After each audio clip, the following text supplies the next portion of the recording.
you've got some sort of rotation. At a cost of $300,000 each, the National Weather Service recently upgraded each of its Doppler radar sites to dual polarization or dual pol radar. This new radar scans the storm in both a horizontal and vertical direction, giving forecasters a more detailed picture of what's going on inside the storm. Traditional Doppler radar only used a single horizontal beam. Having a two-dimensional view allows us to know the size, shape, and consistency of particles inside the storm. This not only helps us see the difference between rain and snow, how heavy the rain is, or the size of the hail, but it can also see tornado debris. It really won't give us an advance warning of tornadoes over the older radar.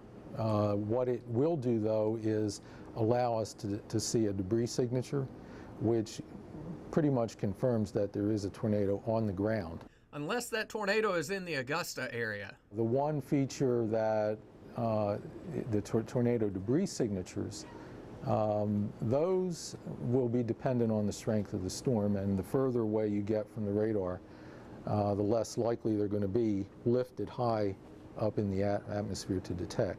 The new dual pol radar can actually detect debris from the tornado as it's thrown up into the sky out to about 70 miles from the radar site. The only trouble is most of us live more than 70 miles away from the nearest dual pol radar, much of the CSRA up to 100 miles away. That leaves much of the CSRA in a bit of a tornado blind spot. And that is especially concerning to emergency responders. Being able to see the debris ball is tremendous because you know you've got a tornado on the ground. You know debris is not going to show up if there's not a tornado on the ground. That is a tornado. The National Weather Service already credits dual pol radar with saving lives earlier this year in Jackson, Mississippi, when a dual pol radar detected debris from an EF4 tornado. Knowing they had a large tornado on the ground, the Weather Service, law enforcement, and local media were able to aggressively warn those in its path, and as a result, no one died. Despite this fact, our local Weather Service office in Columbia insists that not being able to detect debris from an incoming tornado is not a safety concern.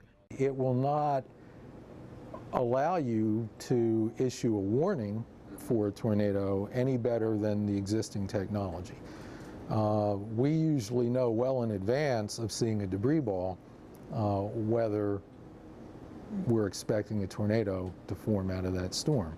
However, Camerado does admit that having a dual pol radar in Augusta would be a nice tool to have in his bag. The advantage of having the radar close is that it gives you a better estimate of what the velocity fields are closer to the ground. Since building a dual pol radar in our area probably won't happen anytime soon, the Weather Service, emergency responders, and local media will have to do the best we can with the tools we have.